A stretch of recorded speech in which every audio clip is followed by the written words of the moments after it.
चैतन्य स्वभावी भगवान आत्मा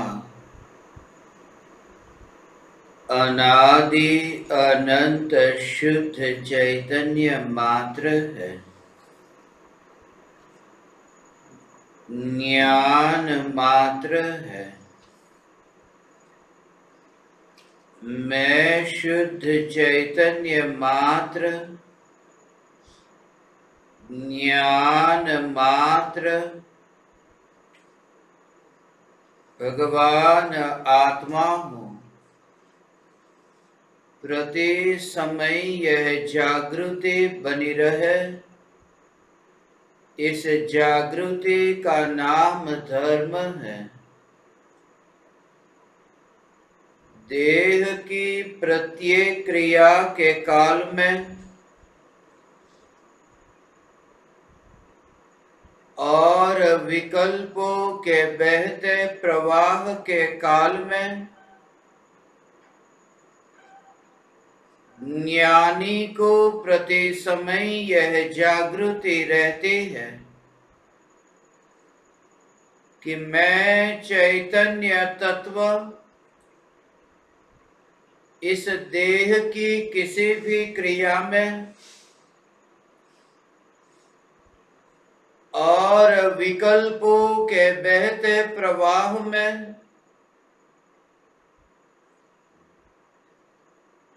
कहीं भी मिला नहीं हूँ। ऐसा शुद्ध चैतन्य तत्व मैं हूँ।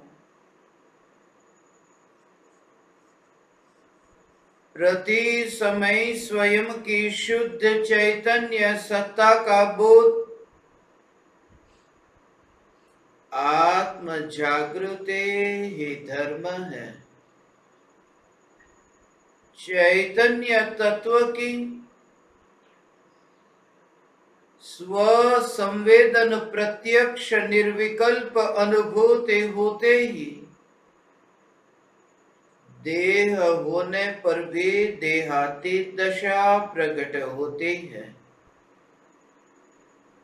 इतना ही नहीं,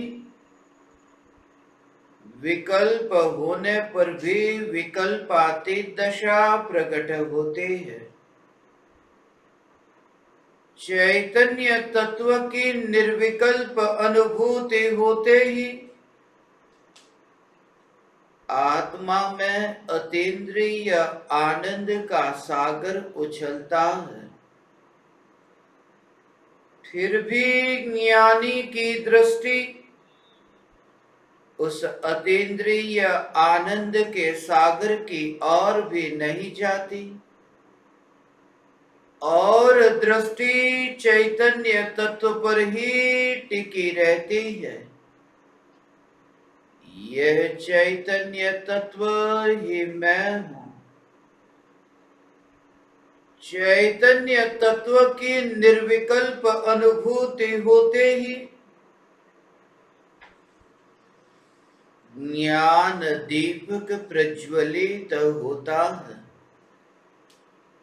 ज्ञान दीपक प्रज्वलित होते ही ऐसी यथार्थ श्रद्धा होती है कि मैं त्रिकाल प्रज्वलित ज्ञान दीपक हूं। चैतन्य ज्योति की सत्ता के अतिरिक्त देह रूपी मिट्टी और रागादि भाव रूपी धुएं में कहीं भी फैला नहीं हूं। ज्ञान दीपक प्रज्वलित होते ही ज्ञानी स्वयं को राख की दीवार का पड़ोसी मानता है और मोक्ष मार्ग का मुसाफिर जानता है। ज्ञान दीपक प्रज्वलित होते ही न ही मिट्टी मिट जाती है और न ही धुआं समाप्त हो जाता है। ज्ञान दीपक प्रज्वलित होते ही देह की मिट्टी तो रहती है और रागादि भावों का धुआं भी रहता है, मगर भेद विज्ञान के बल से सम्यक दृष्टि की दृष्टि ऐसी निर्मल है कि जिस ध्रुव शुद्ध चैतन्य सत्ता का दर्शन होता है वहां न तो मिट्टी दिखाई देती है न तो धुआं, और ये उदयगत भाव क्रोध मान माया लोभ के विकारी भाव, ये राग और द्वेष के विकारी भाव, ये पुण्य और पाप के विकारी भाव, ये समस्त प्रकार के शुभाशुभ भाव, उन भावों में ज्ञानी की रुचि नहीं होती, उन भावों में मुनि की रुचि नहीं होती। परम कृपालु देव ने स्वयं के अनुभव प्रमाण से देह और रागादि भावों के बीच ये जो भेद विज्ञान, स्वरूप और प्रभाव के बीच में जो भेद विज्ञान जो स्वयं के अनुभव से जाना है, समझा है, वह यह अपूर्व अवसर काव्य में व्यक्त किया है। परम कृपालु देव ने मुनि धर्म के बारे में सोचा था। परम कृपालु देव की अंतर की भावना होने से परम कृपालु देव की वह तैयारी थी कि कब आएगा वह अपूर्व अवसर की ये गृहस्थ अवस्था से छुटकारा हो। जन्म भले ही घर में हुआ मगर मृत्यु घर में न हो। जन्म घर में हुआ ये कोई उदय का परिणाम था और मृत्यु घर में हो तो वह आत्मा की कायरता समझना, पुरुषार्थ की कमजोरी समझना। इसलिए मेरी मृत्यु चार दीवार के भीतर न होगी। जब मैं तुमसे कहूं कि मेरी मृत्यु चार दीवार के भीतर न होगी, उसका अर्थ यह है कि प्रति समय में मृत्यु को देखता तो हूं मगर वह मृत्यु चार दीवार के भीतर कहीं पर भी नहीं दिखाई देती। प्रति समय में मृत्यु को देखता हूं मगर मृत्यु को देखते समय चार में से कोई भी दीवार मुझे नहीं दिखाई देती। नारकी के शरीर की दीवार, मनुष्य के शरीर की दीवार, तिर्यंच और देव के शरीर की दीवार। और जहां मैं मृत्यु देखता हूं, क्योंकि ज्ञान की उछलती तरंग में उत्पात देखता हूं, और ज्ञान की शांत होती तरंग में मैं व्यय देखता हूं। ये जो प्रति समय जानना ये जो उत्पाद व्यय हो रहा है, ये प्रति समय जो ज्ञान की पर्याय का जन्म और मृत्यु, उसमें देह के परमाणु को कहीं पर भी न देखना, उसे कहते हैं कि चार दीवार के भीतर न मरना, चार दीवार के भीतर न जन्म लेना। मैं जहां जन्म लेता हूं, जहां मरता हूं, वहां दीवार नहीं है, वहां ज्ञान प्रदेश के अतिरिक्त और कुछ भी नहीं है। तो प्रति समय यह जागृति रहती है। फिर कौन से विशिष्ट देह, ये देह के विशिष्ट परमाणु पर जोर नहीं होता, क्योंकि मेरा देह कभी तुम्हारा देह बनेगा, तुम्हारा देह कभी मेरा देह बना था। तीर्थंकर परमात्मा के शरीर के परमाणु यह भी कभी हमारे देह के रूप में आ चुके हैं। इस जगत में एक भी परमाणु ऐसा नहीं जो अनंत बार आत्मा के संग में देह के रूप में न आया हो। इसलिए ये देह के परमाणु के विशिष्टता पर जोर नहीं है, जोर है स्वरूप पर, जिस स्वरूप में ये राख की दीवार, ये चारों दीवार है ही नहीं। परम कृपालु देव ने मुनि धर्म के बारे में सोचा, विचार किया। ऐसी अंतर की भावना भाई ये पड़ोसन ने साथ न दिया, फिर भी परम कृपालु देव को निराकुलता भंग न हुई। यह ज्ञानी की विशेषता है।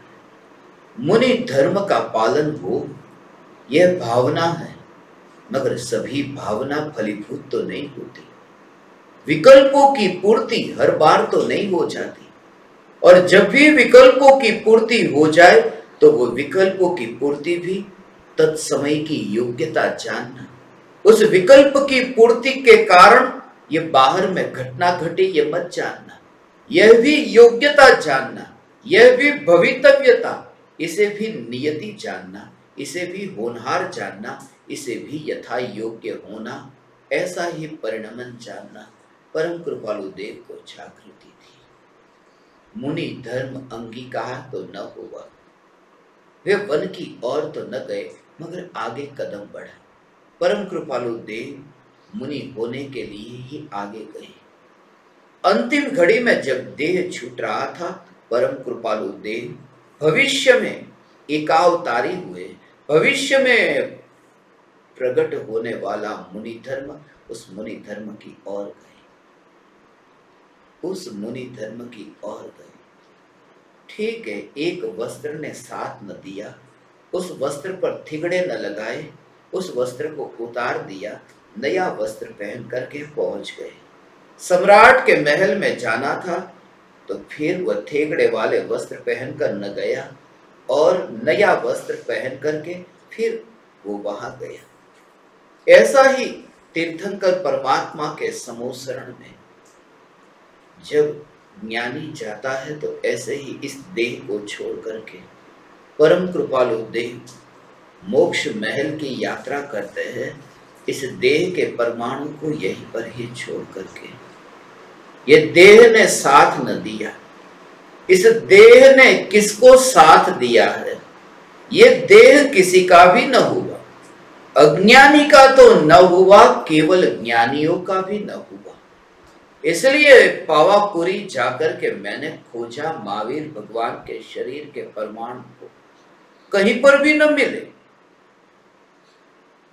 मैंने चंपापुरी जाकर के वासुपूज्य स्वामी के राख की दीवार के परमाणुओं को देखा, गिरनार पर नेमिनाथ के शरीर के परमाणु को देखा, मगर मिले नहीं।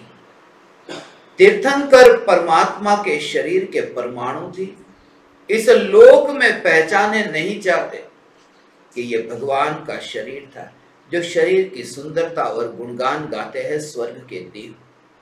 स्वर्ग के देव इतने गुणगान गाते हैं कि आपके जैसे इस जगत में कोई देव नहीं। स्वर्ग के देव ही नहीं, मुनि भी।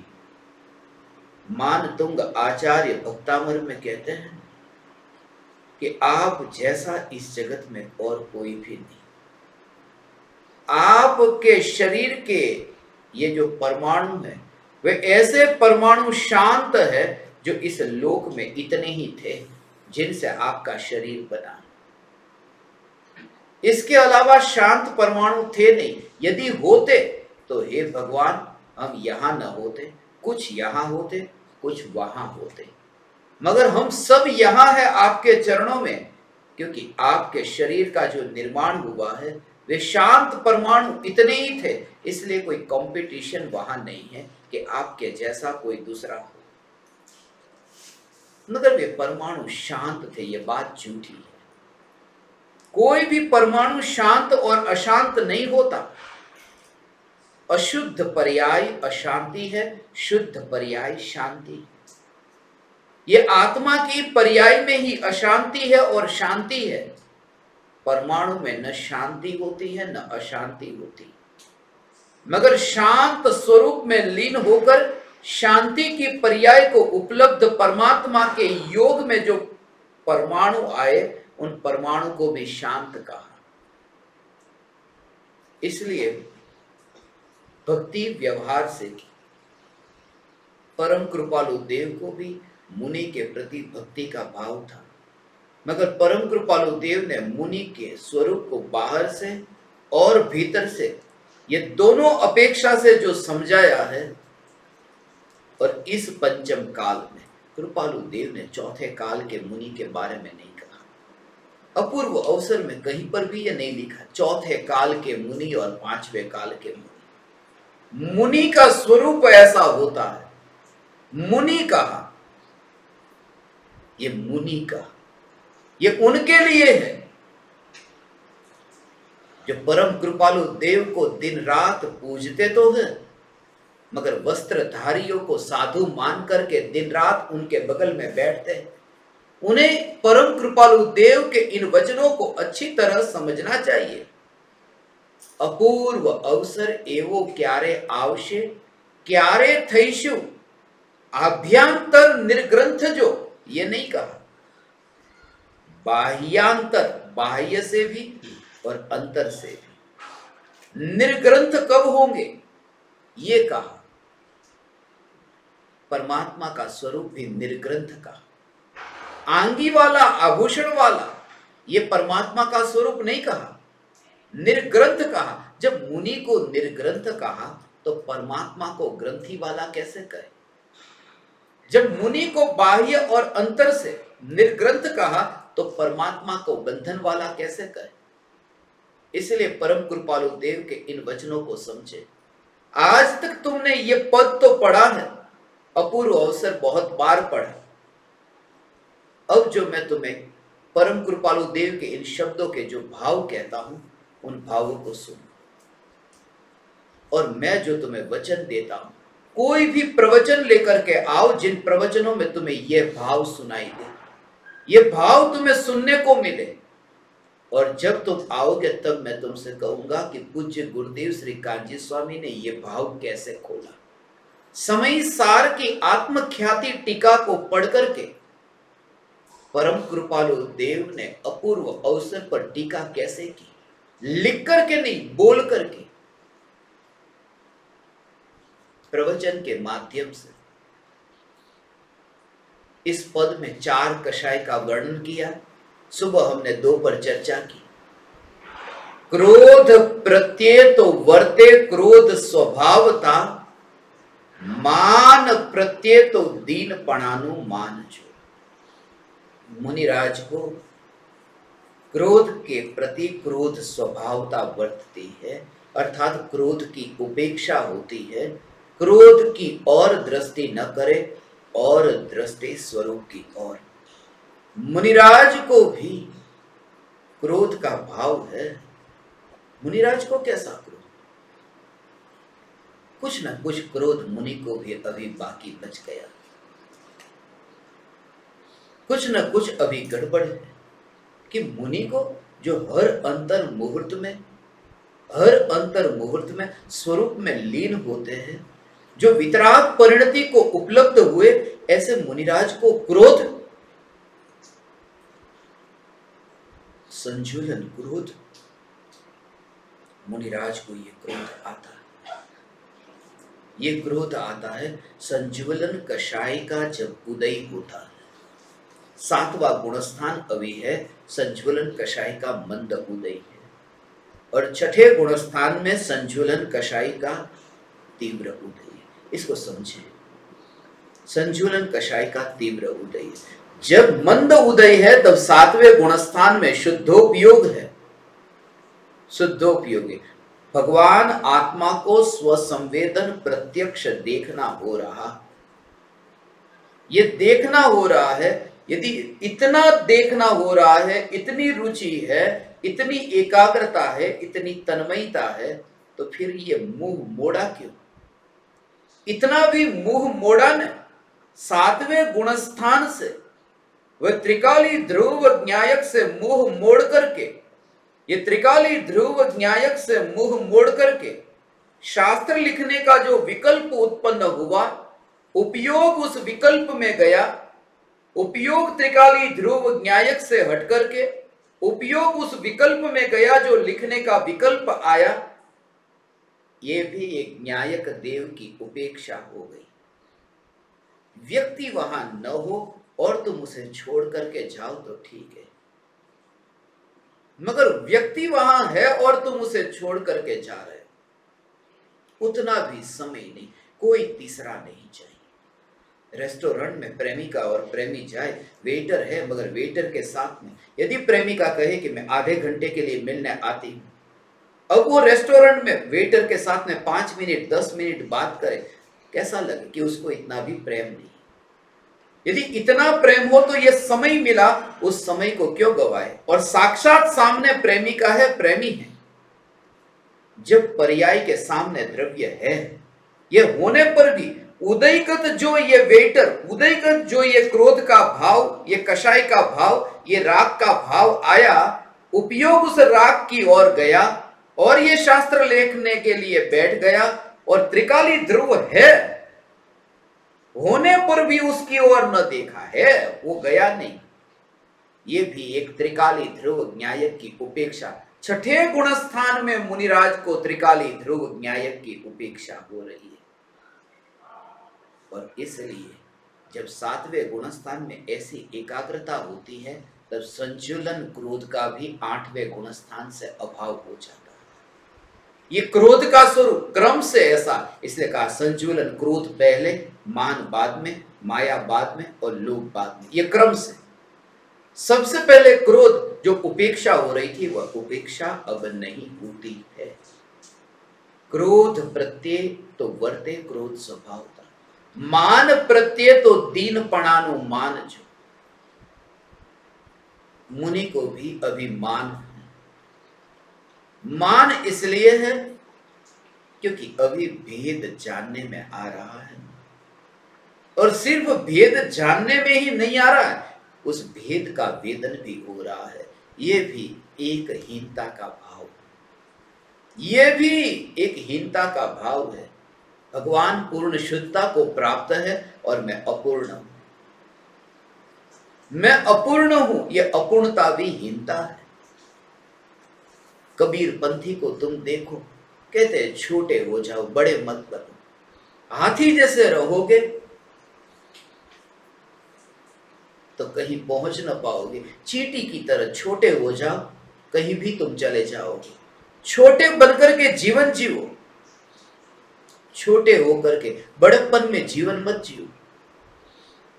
छोटा होकर के जो जीवन जीता है वह भी भटकता है, और बड़ा होकर के जो जीवन जीता है वह तो भटकता ही, क्योंकि छोटा ये जो भाव है, ये भाव भी बड़प्पन का सूचक है कि कुछ अंतर है।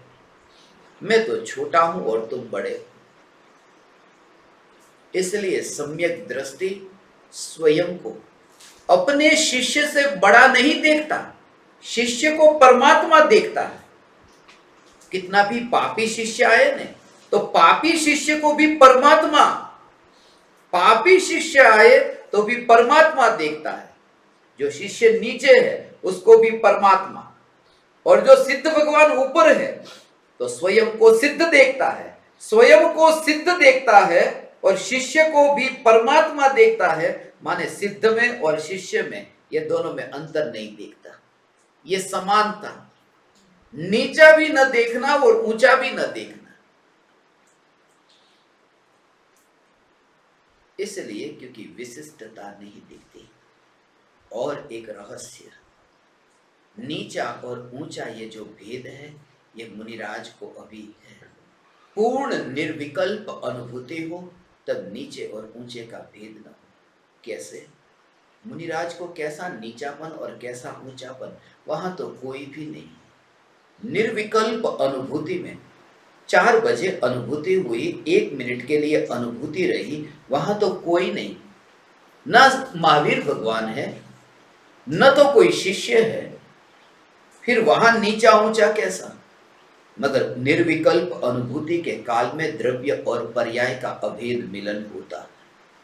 उस समय द्रव्य है वो महान है जो शुद्ध है, और पर्याय में अभी अशुद्धता है, पर्याय थोड़ी नीची है। द्रव्य जैसी परिपूर्ण शुद्ध नहीं हुई तो द्रव्य ऊंचा और पर्याय नीची, ये भेद खड़ा होता है।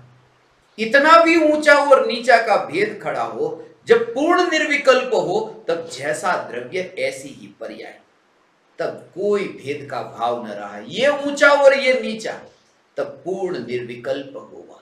मान प्रत्यय तो दीन पणानो मान जो। और जिस समय निर्विकल्प अनुभूति हुई उस समय ये माया छूट गई, जिसके बारे में परम कृपालु देव अब कहते हैं, मुनि को जो माया होती है वह माया कैसी है, छूट गई वो कैसी और है वह कैसी। भावलिंगी मुनिराज को माया है, माया प्रत्यय माया साक्षी भाव।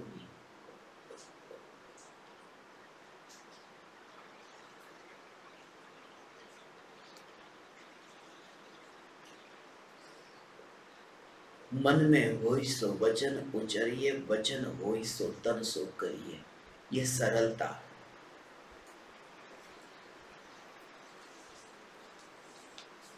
ये रुजुता है, ये माया से मुक्ति है। जैसा मन में ऐसा वचन में और ऐसा काया में, भेद नहीं, सोचे कुछ और बोले कुछ और करे कुछ और, ऐसा भेद नहीं। निर्विकल्प अनुभूति होती है तब तीनों में जो भेद था वो तीनों का भेद मिट जाता है। क्योंकि निर्विकल्प अनुभूति के काल में मन भी मौन हो जाता है, वाणी भी मौन हो जाती है और क्रिया भी ठहर जाती है। इसलिए तीनों में एक समानता आ जाती है। दूसरा कि निर्विकल्प अनुभूति के काल में जैसा द्रव्य ऐसा पर्याय में व्यक्त हुआ कि यह माया मिटी। कुछ माया अभी बाकी है, क्योंकि कुछ अंशों में तो शुद्धता है, कुछ अंशों में अशुद्धता है। जितने अंशों में अशुद्धता है उतनी माया है। मुनिराज को संजुलन कषाय के उदय से अभी जो अशुद्धता है वो अशुद्धता द्रव्य में से निकली, द्रव्य में वो अशुद्धता है, द्रव्य में नहीं है, मगर फिर भी एक कषाय चौकड़ी के उदय से जो पर्याय में अशुद्धता है, वो अशुद्धता ये बताती है कि द्रव्य जैसा ऐसी ये पर्याय नहीं है, कुछ अलग है, ये माया। मगर ये माया जो है फिर उसका रस क्यों लेते हो? लोक में जो माया, यहां पर माया के दो अर्थ है। एक तो जो कहते हैं ना मोह माया, माया मोह माया, तुम बच्चों की माया में क्यों अटके हो? वहां वो कपट नहीं है, माया का मतलब है वो उसका आकर्षण, उसकी रुचि, उसका राग, वो माया। कितनी माया करते हो तुम? कृपालु देव ने दूसरा शब्द जो माया का व्यक्त किया वो माया माने वो मोह माया वाला माया है, कि माया का जो भाव उत्पन्न हुआ, समझना फिर से हो, एक बार नहीं बार बार सुनना बाद में। कि द्रव्य है वो परिपूर्ण शुद्ध है, द्रव्य परिपूर्ण शुद्ध है, फिर भी पर्याय में एक कषाय चौकड़ी के उदय से जो पर्याय में अशुद्धता है, जो भी पर्याय में राग द्वेष के भाव भी मुनि को भी है, वो जो राग और द्वेष के भाव, वो राग द्वेष के भाव द्रव्य में नहीं है और फिर भी पर्याय में हुए, जैसा द्रव्य है ऐसा नहीं है, फिर भी पर्याय में है, इसलिए ये द्रव्य जैसा पर्याय का स्वरूप नहीं है, कुछ उल्टा है। जैसा द्रव्य है ऐसी पर्याय नहीं है, ये उल्टा हो रहा है, ये माया। और उस माया के प्रति मुनि की माया है। उस माया के प्रति, माया का जो भाव है, उस माया के प्रति मुनि की माया है। ये कौन सी माया? साक्षी भाव की माया है, जिसको कहते हैं कि ज्ञाता का ज्ञेय के साथ, ज्ञाता ज्ञेय जो संबंध है, वो ज्ञाता का ज्ञेय के साथ, मुनि का माया के साथ वो जो जानने का संबंध हुआ है साक्षी भाव से, वह भी एक प्रकार की माया है। इतना भी जानने की जरूरत क्या थी? वो माया को ज्ञेय रूप जान करके भी क्या जरूरत थी जानने की? क्योंकि त्रिकाली है और उसकी ओर नहीं देखा, वेटर की ओर देखा। ये जाना भी क्यों? पर को जानना आत्मा का स्वभाव है, मगर आत्मा के ध्यान में से बाहर निकलकर पर को जानना, ये तो संसार है। ऐसा ये सूक्ष्म भाव है। माया प्रत्येक माया साक्षी भावनी, उसका और एक रहस्य मुझे स्मरण में आया।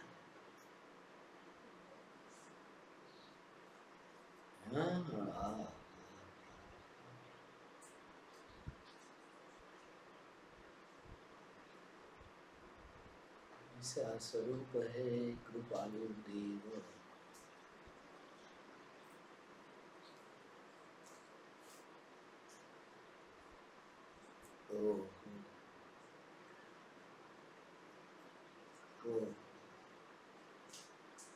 उसका भाव ये है, परम कृपालु देव का ये भाव जब ये लिखा जा रहा था, 7वें गुणस्थान में मुनिराज त्रिकाली ध्रुव ज्ञायक देव से ऐसा अभेद निर्विकल्प अनुभव हो रहा है, और उस अनुभूति के छूते ही विकल्प विकल्प विकल्प, ये विकल्प जो उत्पन्न होते हैं, भले ही लिखने के विकल्प होते हैं, कितनी अरुचि होगी, द्वेष नहीं, कितनी अरुचि होगी, कितनी उदासीनता होगी।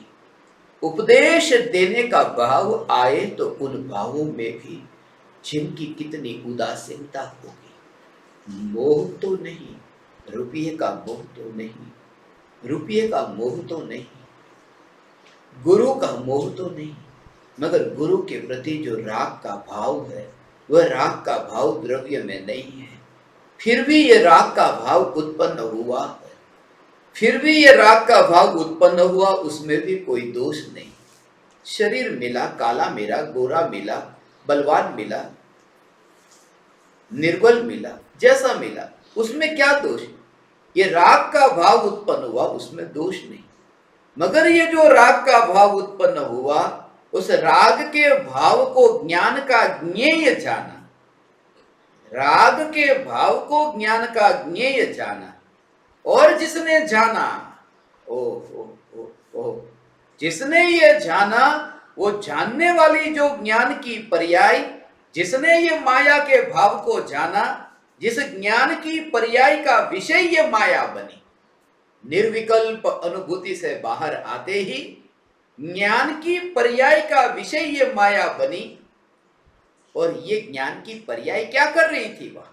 ऐसा हो, वो ज्ञान की पर्याय वो निर्दोष है, निर्दोष है।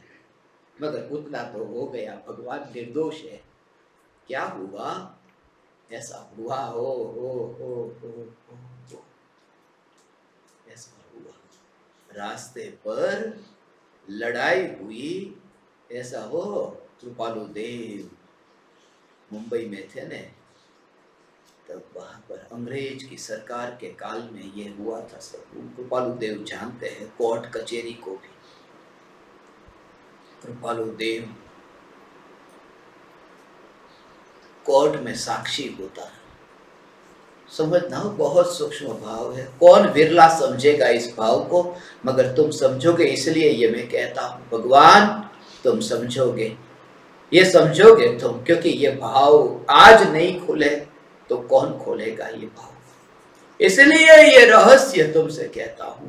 रास्ते पर एक हत्या हो गई, उस हत्या को करने वाला हत्यारा वो तो वहां किसी के निमित्त से किसी की हत्या हुई, और एक व्यक्ति जिसने हत्या को देखा, हत्या की नहीं, हत्या को सिर्फ देखा, वो साक्षी है, वो हत्यारा नहीं है। ऐसे ही ये जो राग के भाव की उत्पत्ति होती है, शास्त्र लिखने का राग का भाव, और कर्म के उदय का निमित्त, कर्म के उदय के निमित्त से राग के भाव की ये जो उत्पत्ति हो रही, यही हिंसा है। और उस समय ज्ञान की पर्याय साक्षी बनी है, ज्ञान की पर्याय हत्यारी नहीं है, ज्ञान की पर्याय साक्षी है, साक्षी तो साक्षी बनी ने। मगर जो व्यक्ति रास्ते पर है, जिसने हत्या को देखा और हत्या का जो साक्षी बना है, उसे भी कोर्ट में जाना तो पड़ेगा। वो अपने घर पर नहीं बैठ सकता, क्योंकि साक्षी बना नहीं। तो जो ज्ञान की पर्याय राग की हत्या का, राग के विकल्प की उत्पत्ति की वो साक्षी बनती है, वह भी अपने घर में नहीं रह पाती है। ये छठे गुणस्थान की माया है। माया प्रत्यय माया साक्षी भावनी, इतनी माया रह गई है अभी। हो हे ज्ञान दीपक, ये माया प्रत्यय, ये राग का जो भाव जो स्वरूप में नहीं है फिर भी हुआ, ये राग का भाव, उस राग के भाव की उत्पत्ति को जानने वाली ज्ञान की पर्याय, वो ज्ञान की पर्याय साक्षी होकर के जानती है, साक्षी होकर के जानती है, ये भी एक माया है। अपने में लीन न रह करके, जो उपयोग त्रिकाली ध्रुव में हो, निर्विकल्प पूर्ण निर्विकल्प अनुभूति होने पर 13वें गुणस्थान में तीर्थंकर परमात्मा को निज शुद्धात्मा में ऐसी निर्विकल्प अनुभूति अब लोकालोक की माया ज्ञान में प्रतिबिंबित हो तो भी दोष नहीं, क्योंकि अपने घर में रह करके, अपने घर में रह करके साक्षी रहना पड़े तो कोई दोष नहीं। मगर साक्षी तो रहे न, अरे भगवान अपने घर में रह करके वो जो लोकालोक को जानने वाली केवल ज्ञान की पर्याय है, वो जो ज्ञान की पर्याय है, उसी के साक्षी रहते हैं, लोकालोक के नहीं। ऐसा केवल ही भगवान का ये स्वरूप है। माया प्रत्यय माया साक्षी भाव। ओ ओ ओ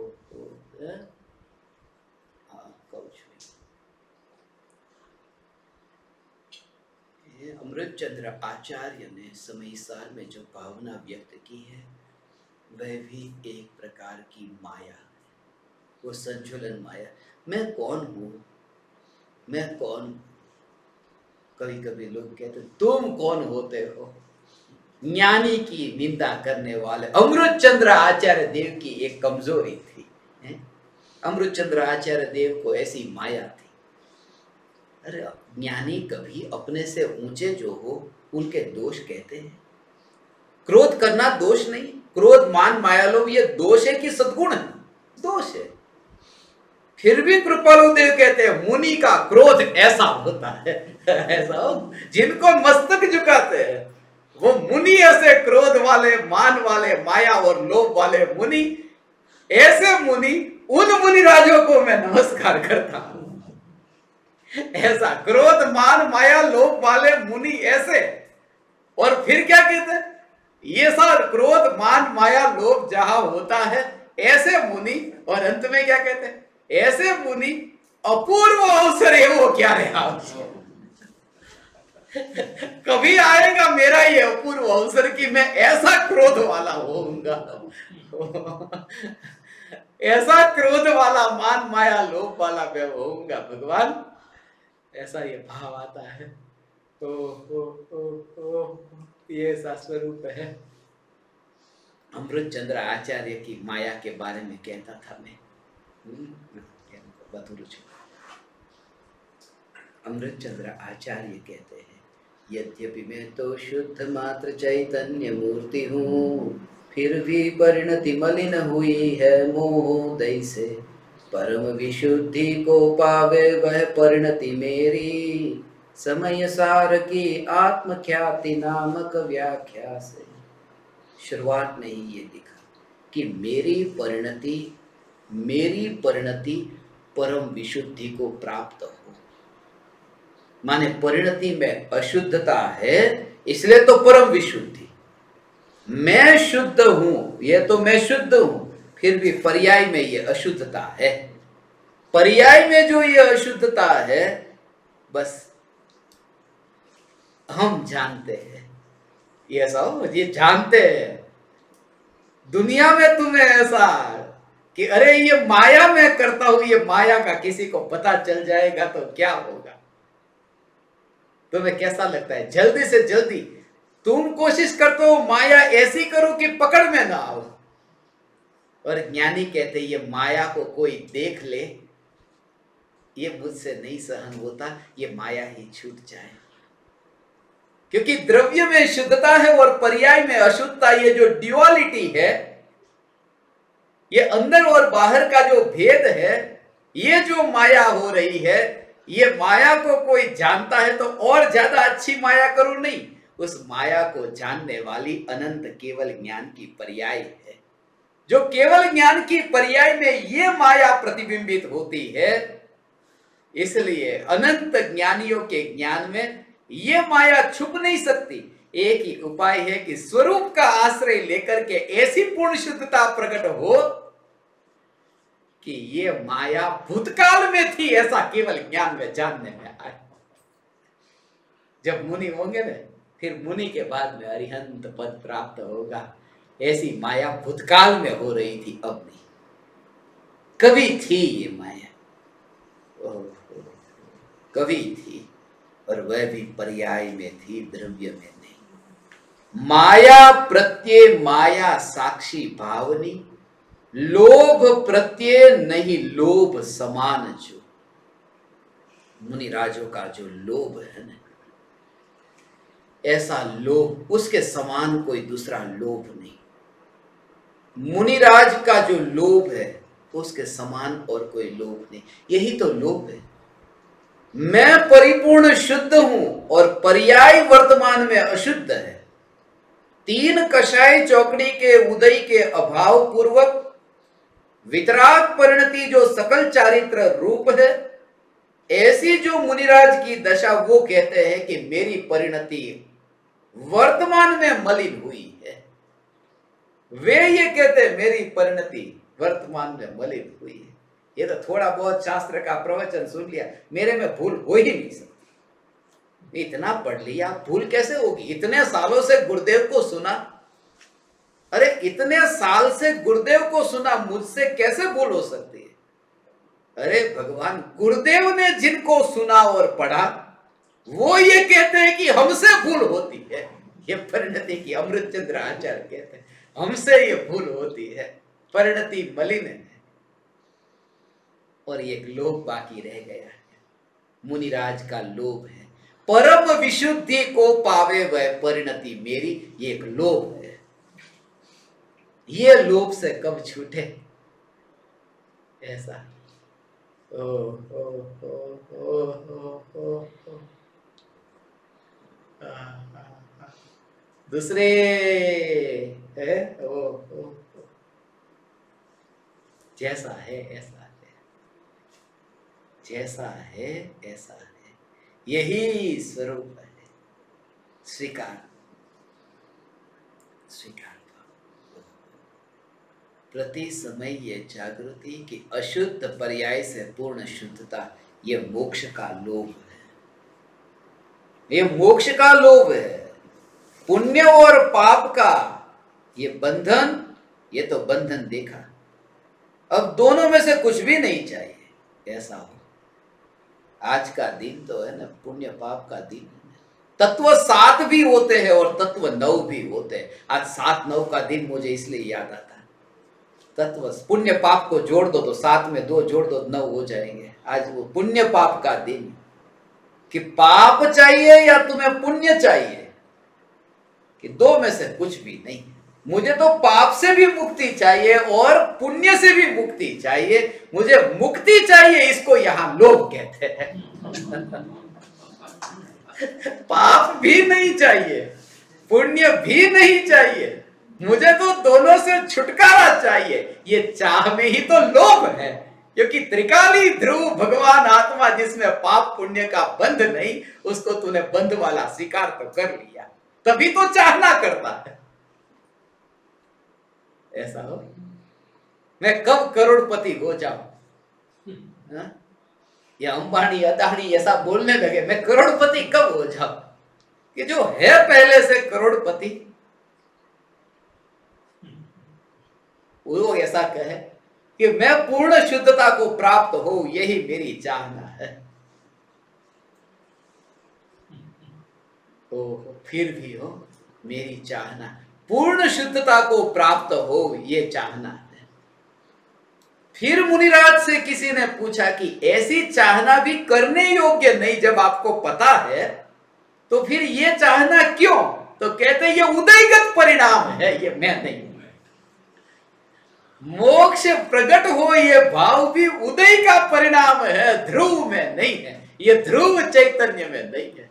ऐसा हो भगवान, ये ध्रुव चैतन्य महल में मोक्ष को पाने का कीचड़ नहीं है, ये मोक्ष को पाने का वो भी कीचड़ हो गया, इसलिए इसको राग कहा। राग कहा, रागी का राग तो अशुभ राग, मगर वितरागी का राग जो शुभ राग, उसे भी तो राग ही तो कहा।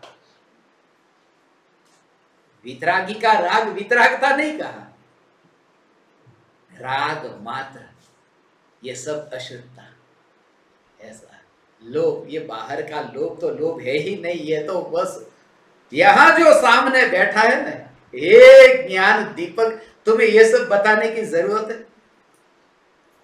कि लखपति हो तो संतुष्ट हो जाओ, करोड़पति में क्या रखा है, ये बात तुमसे नहीं कहता। ये तुम्हें पता है और तुम समझदार।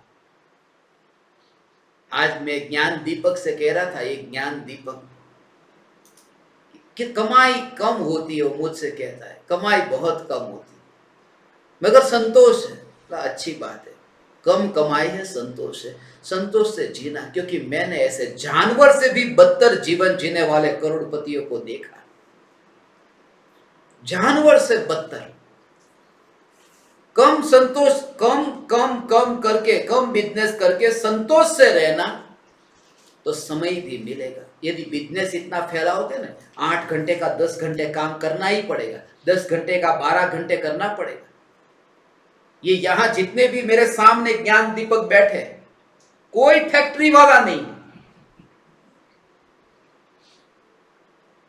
सब घर से निकले हुए या निकाल दिए गए हुए, जो भी, मगर सब ऐसे ही है, जो एंगेज नहीं है कहीं पर भी। समय पूरा इतना मिल गया, तो इसको भले गजपंथा का सिद्ध क्षेत्र में एक छोटे से रूम में बैठा हुआ, मगर ये छोटा सा रूम भी मुझे समोसरण से कम नहीं लगता। भगवान, ये ऐसी चैतन्य परमात्मा की पुकार, हे ज्ञान दीपक, ऐसे ऐसे ऐसे स्वरूप की समझ के साथ में कि मोक्ष की चाहना भी संसार है, क्योंकि ध्रुव में नहीं है। ऐसा जिसका चिंतन चिंतन चिंतन अंतर में चलता हो, और ऐसे में मिथ्या दृष्टि होकर के भी मरा, तो अगले भव में सम्यक दृष्टि होगा होगा और होगा। ये तो उदय ऐसा आया कि देह छूटा, मगर वो होगा। क्योंकि अंतर में वो बीजारोपण शुरू हो गया, ये चैतन्य चैतन्य चैतन्य। ऐसा हो भगवान, ये चारों कषाय के भाव, क्रोध प्रत्यय तो वर्ते क्रोध स्वभावता, मान प्रत्यय तो दीन पणानु मान, दोनों न रहे। क्रोध में तो दूसरे को नष्ट कर देना चाहता था, खत्म ही कर दो, और मान में नष्ट करना नहीं चाहता। मान में कभी नष्ट करने का भाव नहीं आता। क्रोध में किसी पराये को नष्ट करने का, नौकर है, नौकर पर क्रोध आया तो उसे मैं खत्म कर दूं, ये क्रोध के कारण। और मान का जब भाव होता है तो नौकर को खत्म करना नहीं चाहता, नौकर को टिकाना चाहता है, क्योंकि टिकाएगा तभी तो वहां से सम्मान मिलेगा। इसलिए क्रोध में नाश करने का भाव है और मान में नीचे दबाने का भाव। दोनों कषाय अलग अलग है। और ज्ञानी न तो क्रोध को मारते हैं, न तो कषाय को मारते हैं, न तो कषाय को दबाते हैं, न तो वे समन करते हैं, न तो वे दमन करते हैं। वे सिर्फ ज्ञेय मात्र जानते हैं।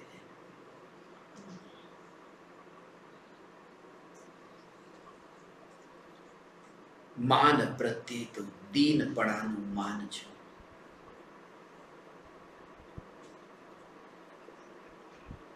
एक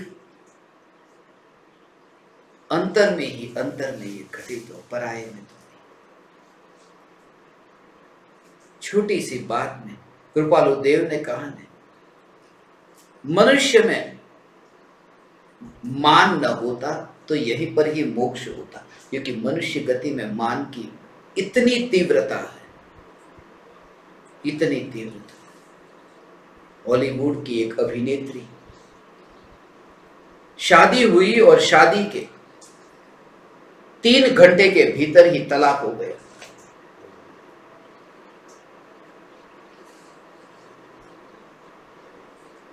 एक ही कारण से, जीवन साथी दोनों का, कोर्ट मैरिज होते हैं वहां तो पंडित के हवन वगैरह तो नहीं होते वहां।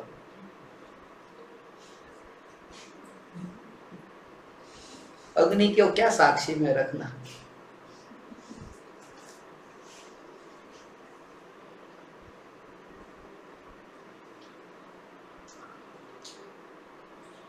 पति ने जो हस्ताक्षर किए, पत्नी ने उससे थोड़े ज्यादा बड़े कर दिए थे। उस वजह से 3 घंटे तक विवाद चला और फिर तलाक हो गया।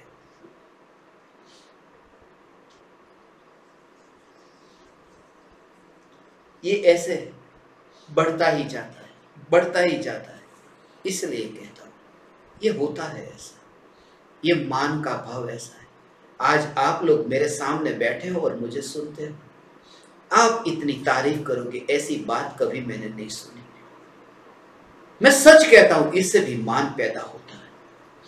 कमजोरी हो, मान पैदा होता है, फिर बड़प्पन आता है। जो होता है वो सत्य कहता हूं, आता है। और फिर यदि उसे लगाम न दी तो फिर बढ़ता जाता है। यही वजह है कि मैं 142 के घेरे से बाहर निकलना नहीं चाहता, क्योंकि जैसे ही फैला फिर तुम कुछ और पाओगे। बड़े बड़े आश्रम में बड़े बड़े गुरु को तुम देखो, जो शुरुआत में छोटे छोटे लेवल पर, फिर जैसे जैसे बढ़ता जाता है, बढ़ता जाता है, बढ़ता जाता है, फिर बात ही कुछ और हो जाती है। मैं किसी का नाम नहीं लेता, सब समझ लेना। तुम जिन जिन बड़े बड़े गुरु को बदनाम होते हुए देखते हो, उनको देखना, उनके जीवन का पहला प्रवचन देखना, शुरुआत में उनका जीवन का जो विकास हुआ वो देखना। इतने प्रिय प्रवचन लगेंगे, मगर उसमें ही फिर भीड़ इकट्ठी होती गई, होती गई, होती गई, फिर लोभ जगा, फिर और माया जगी, फिर बढ़ता गया, और फिर फिसलते गए, फिसलते गए, फिसलते गए, ऐसे फिसले, बस फिर नीचे से ऊपर उठना मुश्किल हो गया। ये ऐसे ही हो गया जैसे एक योगी ने अपने पास में एक चूहे को पाला था और चूहे से प्रेम हो गया। अब चूहा उनकी गोद में आकर के खेलता है थोड़ी देर, मगर एक बिल्ली आई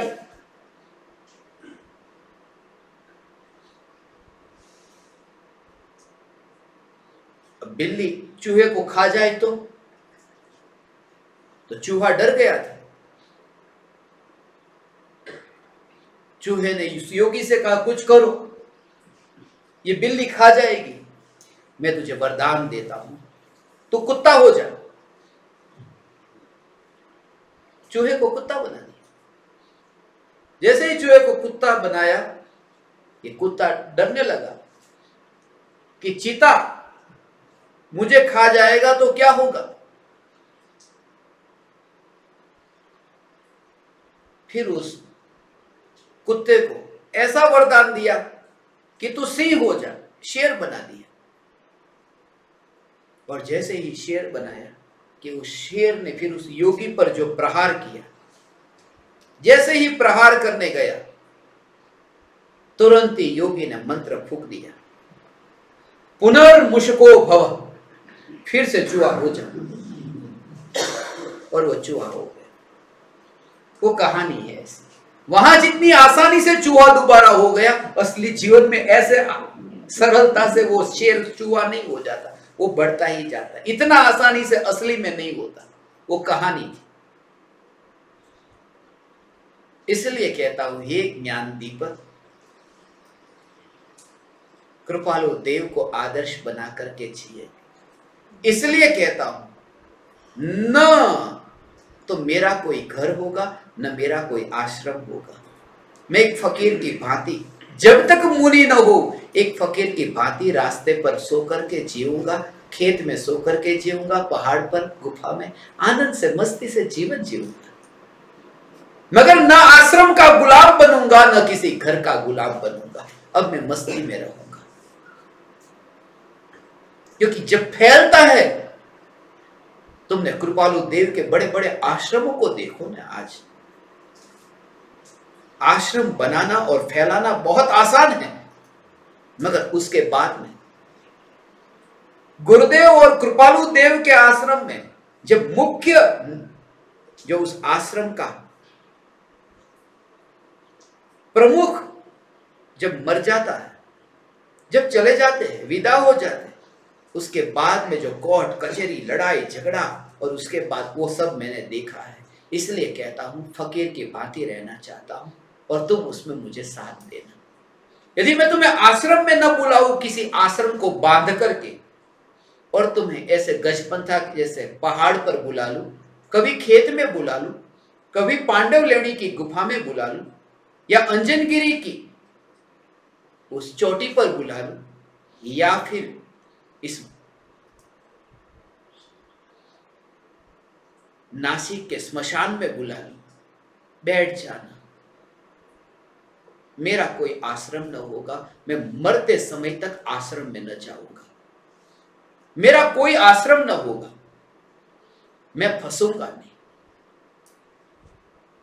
और ये मेरा निश्चय है। मैंने सब आश्रम देखे, बहुत देखे, आश्रम भी देखे, और आश्रम की माया भी देखी, चाल भी देखी। इसलिए थका, उबा। चाहते तो परम कृपालु देव स्वयं ही कितने आश्रम बना सकते थे। गांधी जी जैसे व्यक्ति का सहयोग था, बना सकते थे आश्रम,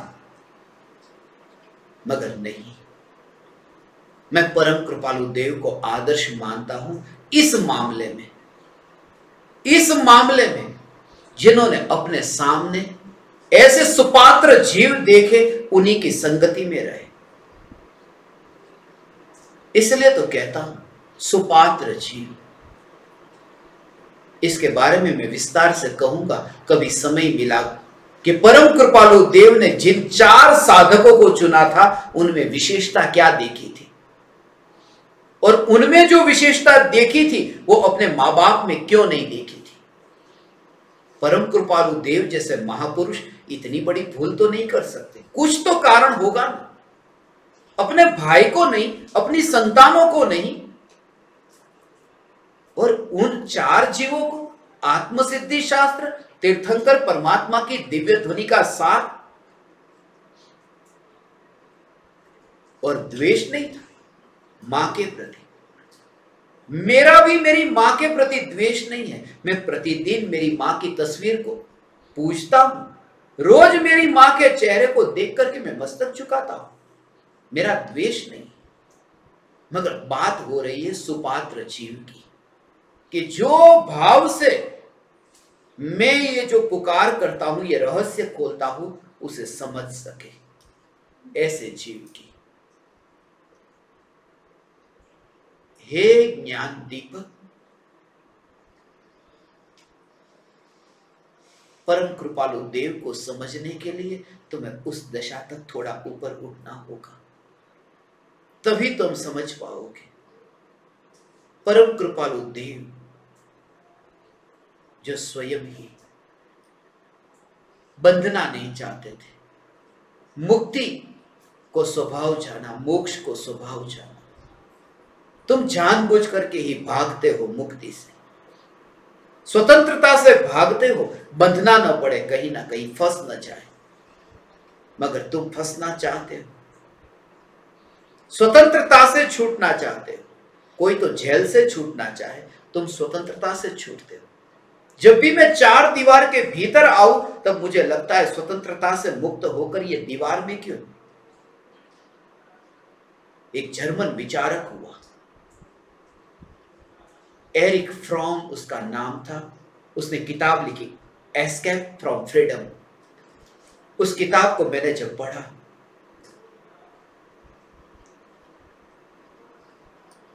चौंक गया। उसने उस किताब में ऐसा लिखा है कि मनुष्य जानबूझ करके खाई में गिरता है, आत्महत्या। इस जगत में ऐसा कोई मनुष्य नहीं जो आत्महत्या न करता हो।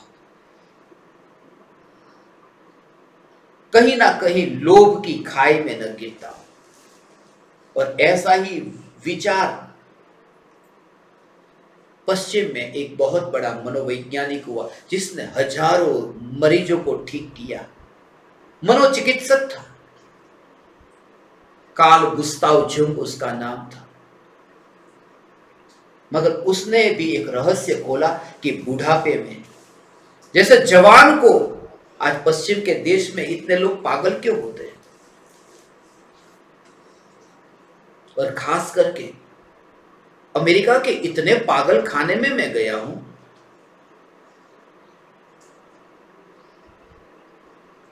60 साल के बाद में ज्यादातर लोग पागल क्यों हो जाते हैं।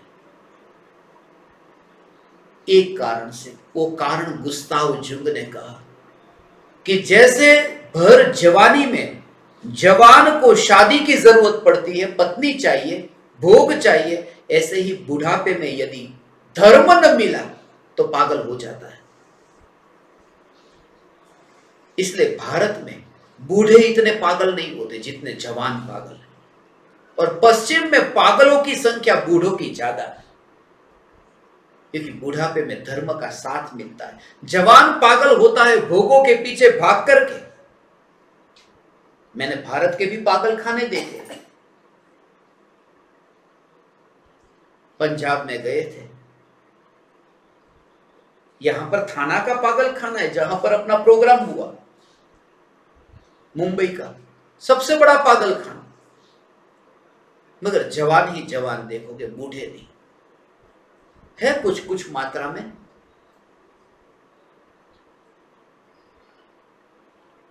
यदि धर्म नहीं तो ये सब पागल हो जाते, क्योंकि मेरी नजर के सामने जितने भी बैठे, अभी जितने भी बैठे, एक भी व्यक्ति ऐसा नहीं जिसकी उम्र मुझसे कम हो, एक भी। सब मेरे वडील हैं, आदरणीय हैं, मगर बाले भोले बच्चे।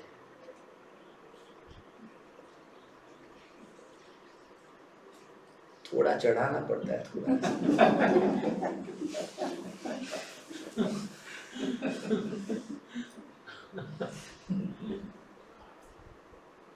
हे ज्ञान दीपक, आज 7 तारीख को 7वें दिन 7 नंबर के कमरे में ये 14वां सत्संग पूर्ण होता है। पहली बैच कि ज्ञान दीपक पास होकर या नापास होकर कक्षा में से जाते हैं। कल से नई कक्षा होगी। आज सुबह मैंने ज्ञान दीपकों के लिए कहा था, जिन्हें ज्ञान दीपक प्रज्वलन आत्म साधना प्रारंभ करनी हो वो नाम भेजे। बहुत से नाम आए हैं प्रत्यक्ष ज्ञान दीपकों के, जितनी जगह अभी खाली नहीं है। नाम बहुत आए हैं। मैं आप सबके नाम को एक बार देखूंगा और कल जिन जिन के नाम आए हैं उनको मैं कल जूम पर दिन के समय मिलूंगा, आपसे बात करूंगा और आपसे बात करने के बाद में फिर ये निर्णय लेंगे कि आपको प्रत्यक्ष ज्ञान दीपक होना है या परोक्ष ज्ञान दीपक होना है या फिर कुछ भी नहीं होना है, क्या करना है उसका निर्णय कल लेंगे। और भी किसी के नाम नहीं आए हो तो आज रात तक भेज देना, क्योंकि कल शाम तक वो नक्की करना है कि किन किन साधक को प्रत्यक्ष परोक्ष ज्ञान दीपक में चुनना है, तो उसके लिए सुविधा रहेगी। और भी किसी प्रत्यक्ष ज्ञान दीपक को यहाँ सत्संग का लाभ लेना हो तो व्यवस्था हो जाएगी। आप यहाँ पर संपर्क करना, मगर कितने की होगी क्या होगी वो निर्णय हमारा होगा। मैं तो देखना चाहता हूं कितने आते हैं पहले, फिर हाँ या ना ये बाद का काम है।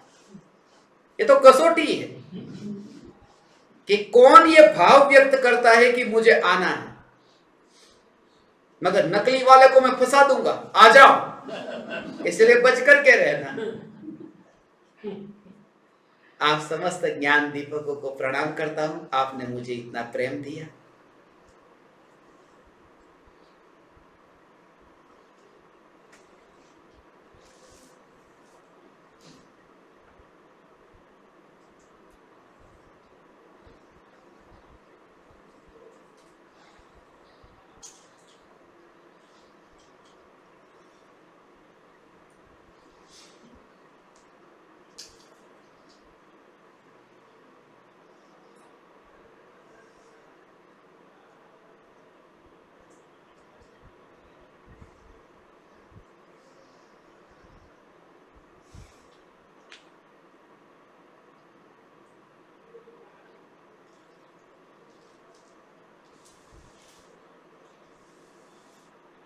अहो अहो श्री सद्गुरु करुणा सिंधु अपार,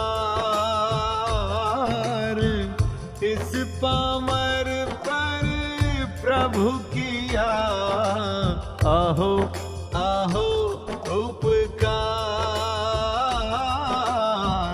अहो अहो